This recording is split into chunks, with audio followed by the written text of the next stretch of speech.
When Athaliah, the mother of King Ahaziah, learned that her son was dead, she began to destroy the rest of Judah's royal family.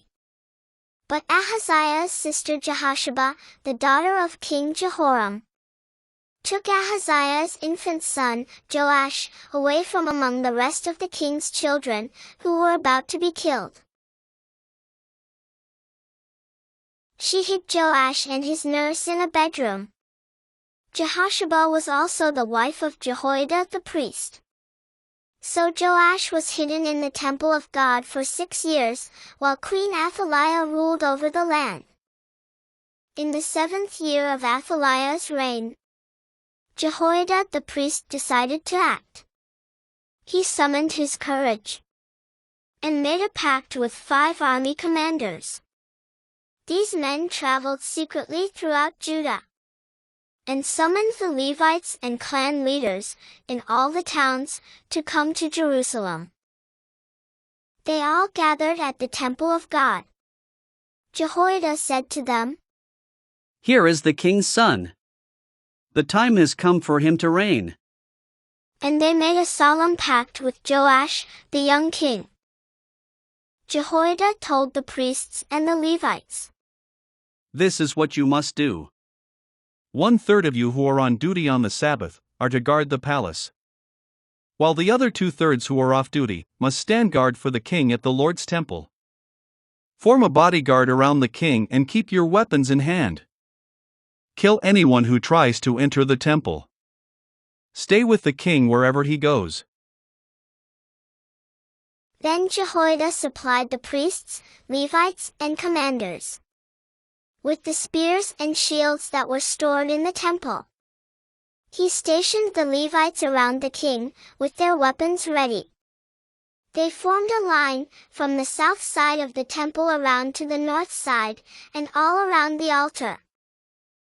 Jehoiada and his sons then brought out Joash, the king's son, placed the crown on his head, and presented him with a copy of God's laws. They anointed him and proclaimed him king. And everyone shouted, "Long live the king!" When Athaliah heard the noise of the people running and the shouts of praise to the king, she hurried to the Lord's temple to see what was happening. When she arrived, she saw the newly crowned king standing at the temple entrance, in his place of authority by the pillar, as was the custom at times of coronation. She tore her clothes in despair and shouted, "Treason! Treason!" Then Jehoiada the priest ordered the army commanders, "Take her to the outside of the temple and kill her and anyone who tries to rescue her." So they seized her and led her out to the palace grounds, and killed her there. Then Jehoiada made a covenant between himself, the king and the people, that they would be the Lord's people. And all the people went over to the temple of Baal and tore it down. They demolished the altars and smashed the idols. And they killed Mattan the priest of Baal in front of the altars. Joash was 7 years old when he became king, and he reigned in Jerusalem 40 years. Joash did what was pleasing in the Lord's sight, because Jehoiada the priest instructed him. One day, Joash decided to repair and restore the temple of the Lord. He summoned the priests and Levites and said, "Take some of all the money brought as a sacred offering to the Lord's temple, and use the money to pay for whatever repairs are needed at the temple." But by the 23rd year of Joash's reign, the priests still had not repaired the temple. So King Joash called for Jehoiada and the other priests, and asked them, "Why haven't you repaired the temple? Don't use any more money for your own needs.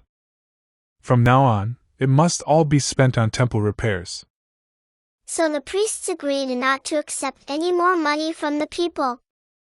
And they also agreed to let others take responsibility for repairing the temple. Then Jehoiada the priest bored a hole in the lid of a large chest, and set it on the right side of the altar, at the entrance of the temple of the Lord, to collect all of the people's contributions. The money collected were put into bags and given to the construction supervisors, who hired carpenters, builders, masons, and stonecutters.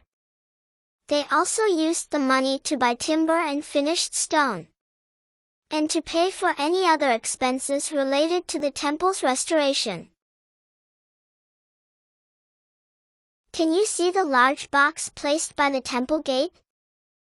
When the people came to offer sacrifices, they were encouraged to put their gift of money into the box. The money was then used for the restoration of the temple. However, the money that was contributed for guilt offerings and sin offerings was not brought into the Lord's temple. It was given to the priests for their own use. The men in charge of the renovation worked hard and made steady progress. They restored the temple of God according to its original design and strengthened it.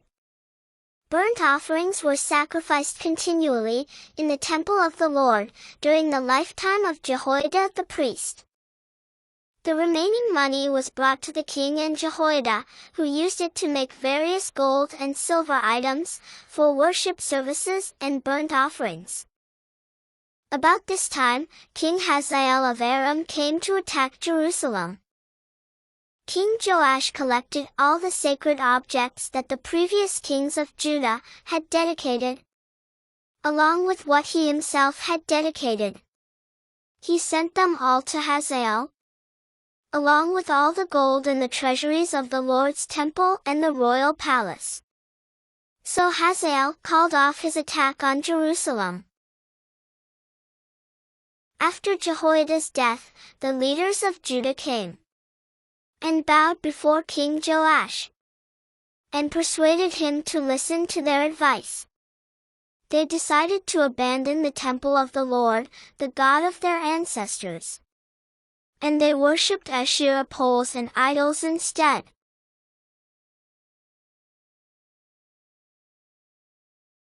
Then the Spirit of God came upon Zechariah, son of Jehoiada the priest.